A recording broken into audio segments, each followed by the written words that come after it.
Hey there my fellow designers and creatives, hope you're all doing well. It's Chetan here from Design Pilot and I am back again today with another video.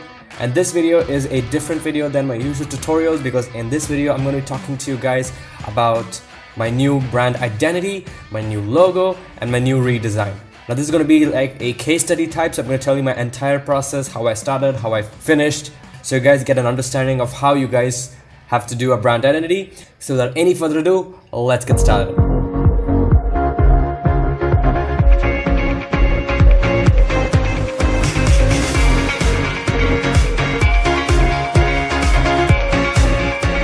Now, if you guys just want to read everything and not watch the entire video, you can come here to my Behance page and you can open up this project. I put a link down below in the description. So it basically talks about my entire thing.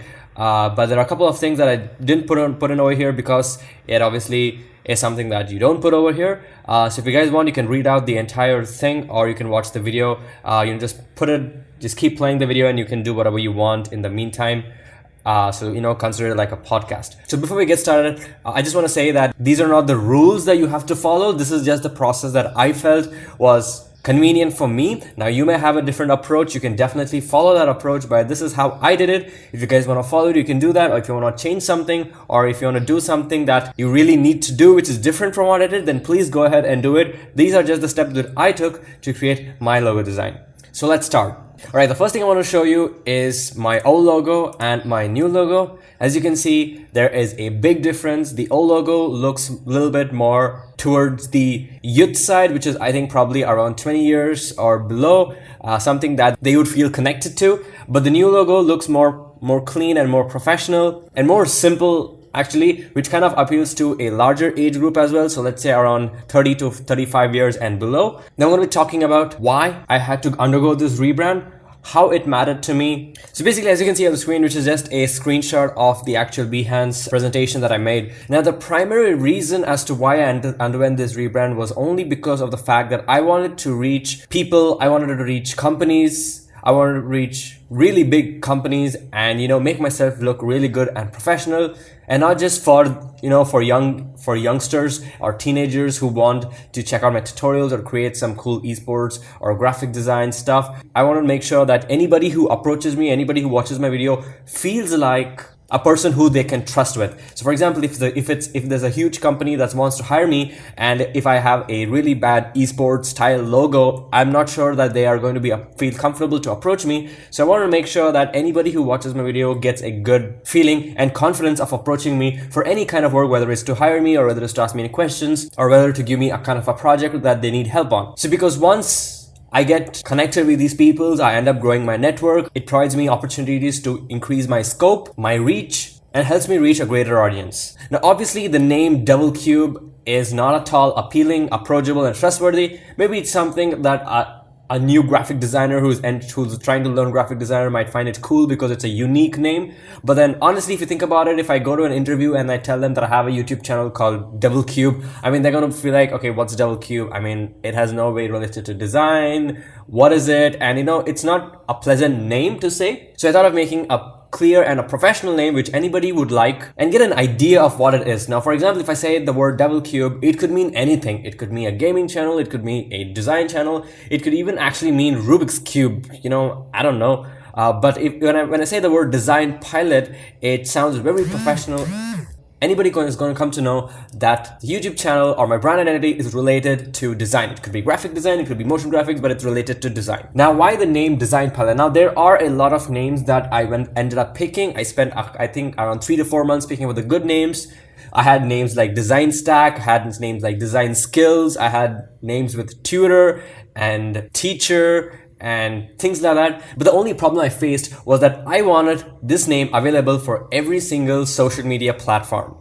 Alright, so here is a really cool website that I came across to check out whether my name works for every social media platform. So if you are in the process of picking a good name and seeing that it's available on every social media platform, this is the best way. All you have to do is just type in the word. As you can see, I tried a few stuff like Design Click, Design Central, Design Action, Design Access. So these are all the names I kind of came up with, but then these were not available on every social media platform. So I'm just going to type in Design Pilot And let me see what that pops up. So as you can see, it gives me all the domain names that are available and that are not available. So example, designpod.com, designpod.co.uk. These are all the taken. Designpod.org, usnet is something that's available. Now you can also do the same thing for social media. So for example, Twitter, it's taken, LinkedIn, it's taken, Instagram, Snapchat, Tumblr, Google+, Pinterest, YouTube, and Flickr. YouTube is obviously mine. All right, so the same thing applies with everything. You can also see whether it's available in the Play Store, App Store, and I'm not sure what this is. But anyway, this is a cool way to check out whether your name exists on every social media platform. Coming back, so that was one of the main reasons I chose Design Pilot, and obviously the word pilot made some sense because as you can see, I've written it is similar to a guide or a navigator who helps people explore new areas, shows them new things, and takes them to places that they always wanted to be. So on my YouTube channel, I make videos teaching new skills, tools, helping them to learn, make sure that they're able to reach the destination that they want to reach, and and so on. So it was kind of more of a mentor or a guide or a navigator or a person who is holding your hand and taking you with you, whatever you want to learn, answering any questions you have, giving feedback and things like that. Now, moving on, I had to design the logo itself. So what did my logo represent? So I wanted the words D and P in the logo no matter what. That's something I was hell-bent on. That's what I wanted. I didn't want it to be some kind of an icon which the viewer can't understand in the first place. So the letters D and the letters P are the things I wanted. So the next one is I wanted sharp edges, and I wanted to be a play button. I wanted the play button to be incorporated just because of the fact that I upload videos on YouTube. So videos, obviously I had to have the play button in there. It's not a compulsory thing. If you want, you can do it, but this is what I felt. Now I didn't use rounded corners is because I kind of felt that since I do a lot of esports and a gaming designs, I thought rounded corners would not match that kind of a theme. Rounded corners is something that's more like a very good professional and a very simple and a very nice corporate style logo, but I wanted something very sharp and looks very sporty and bold. So this is what I wanted my logo to represent. Now let's talk about the sketches that I made. Now I made a lot of sketches. I think I made up to 6 to 7 sketches. I will show you those vectored on Illustrator. But I actually didn't go and spend a lot of time making hundreds of sketches because I wanted something that I had to do within a week, because that was my deadline, because I had to start uploading videos with my new rebrand, and I'd paused uploading videos for 5 months because of my exams, and I had to get them rolling. So I had to have a new logo, so I gave myself 1 week to design the logo, and 6 to 7 sketches was all I was able to come up with, and I didn't want to spend too much time on it. I just had to come up with a good and a professional logo. So the tool I used was Adobe Illustrator. Now, if you're using Photoshop, please do not use Photoshop. That is not where you design logos. Now, if you don't have Illustrator, the other alternatives are using Affinity Designer or Gravity Designers. These are also vector-based tools, which means that when you scale the image or scale the logo, it is not going to pixelate because it's vector-based. So Adobe Illustrator, you need a subscription. For Affinity Designer, it is $50 or £50. It's a lifetime subscription with unlimited free updates. And Gravity Designer is completely free. All right, so let me show you my Illustrator artboard, as you can see over here. And this is basically a lot of things. These are everything. So I have my colors over here. I have my different color variations. I have the fonts and the typefaces I was planning to use. And these are all the different variations and the logos that you can see over here. So before we get into this, I just want to talk about one thing, and that is the color scheme that I ended up choosing. Now, when you choose a color, it has to symbolize your brand quality. So what are my brand qualities? So if you just go to Google and search for logo design colors, you're going to get a bunch of articles. Let me just do that quickly right for you. You can search for things like logo design, color psychology, and just open that up, and it's kind of going to give you the characteristics of what every color represents. We have white, yellow, orange. Now my old logo was red in color, Devil Key was red in color, but this time I ended up choosing a simpler and less aggressive tone, which is yellow. Now I don't have a primary color and a secondary color. I just use both of them when I feel like, whichever works in the particular situation or the particular design. So you can go to websites like this and check out everything. But yellow basically represented joy, accessibility, youth, energy, friendliness, happiness, optimism, and purple, which was a kind of a complementary color, represented creativity, royalty, wisdom, and success. I think these are all the qualities a brand or a client or a designer himself needs all this to succeed well in life. And I also ended up picking white as one of the colors just to make sure that in case the yellow or the purple didn't work out, I could use white in place. All right, so let's talk about the variations. These are kind of the 6 logos I came up with. Let me show you my artboard on Illustrator. So this is my first concept that I kind of went with. So as you can see, it's a D and a P, which is obviously Design Pilot. But when I kind of asked a few people around, they said that, it was kind of similar to the HP logo. It was not a good idea to make something similar to that. So I kind of ditched this one. And then I kind of went off with this plane, the aeroplane, the paper aeroplane. So since, obviously word that has the word pilot, the pilot sits on a plane, of course. So I kind of wanted to go something like this. I tried a different few options, but I was not pretty convinced about this. And then I kind of went with this to try with the negative space. As you can see, this is kind of a D, and you can kind of make out the P in the negative space. That's one concept I kind of went with. Yeah, here is another one. This was in the shape of a play button, as you can see, but I was just not getting there. I'm not sure if I felt that it was kind of what I needed. This was also a pretty good concept actually, but as you can see the P over here and the smaller D over here. Not many people got that at the beginning, but this was not working out. And finally, this is what the concept I came up with later on, which was a single D and a P. So as you can see, the P is in the negative space, and we have the D, and all the corners, as I mentioned, are sharp.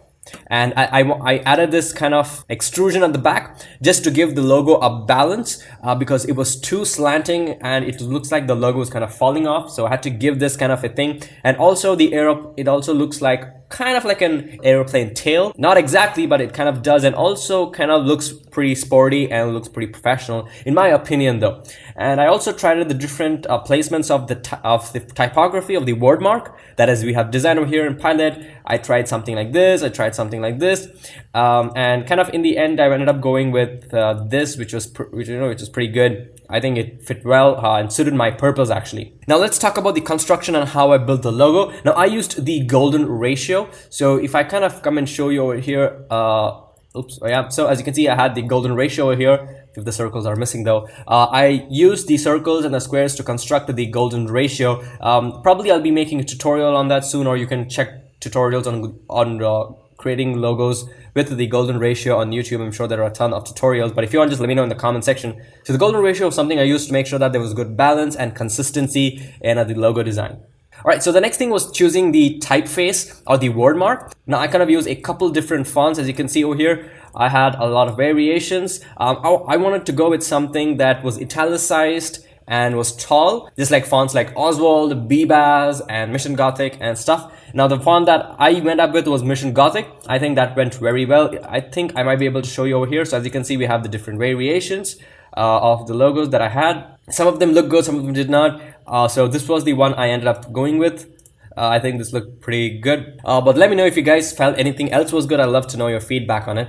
So as you can see, Mission Gothic, this was the logo that, this was the typeface I ended up choosing. Now, after I got the full complete logo ready, I had to kind of test it whether this logo would work in various situations. So what do I mean by that? So the first thing I do was I wanted to make sure whether it looks balanced. So I put it on a black background and made sure that the logo is white, and I inverted it, made the background white and the logo black. So this is something that everybody has to do with their logo. If you feel it doesn't match, if it feels something is pretty off, then you have to throw away this concept because it's not going to work in many situations. So in my opinion, this looked pretty balanced and I was kind of happy about it. So this is really good, because if this kind of test works, then you're really on a good side. So the next thing I had to do is check the scalability. Will people be able to recognize my logo from a far distance? Now here, definitely in at least the last 5 variations, the sizes, the logo was able to be seen correctly and distinctive. But then when the logo is very small, as you can see on the far left, I'm not going to be using the typeface in that situation. I'm going to be using only the logo as an icon, and you can still see that there's a D and a P, and even the small corner tail of the top left is distinctive. So I felt my logo looks pretty good at various sizes and passes the scalability test. Now, just a few things when it comes to the colors. I went ahead and picked a few colors over here from Dribble, and these are a couple of small inspirations that I kind of found which felt it kind of matched. So I went with a blue theme and a dark theme, and also, obviously yellow is my main color, and also tried something with black and white and red in the initial stages, as you can see over here. But I think kind of stood out pretty well. This looked very sporty and very flashy. I think I kind of wasted a lot of time on this, but you know, nothing is a waste of time. You end up learning something. And so finally I ended up going with the final logo with a yellow color logo and you know, a purple background as the secondary color. So that's pretty much it on how I designed my entire logo from start to finish. Hope you guys really enjoyed it, and hope you guys really enjoyed this video. If you have any more requests to make similar logos, let me know in the comment sections down below. I'll love to make them. Make sure to leave a like and subscribe to the channel for more amazing content like this, and I will definitely see you guys in my next video. So till then, take care and bye bye.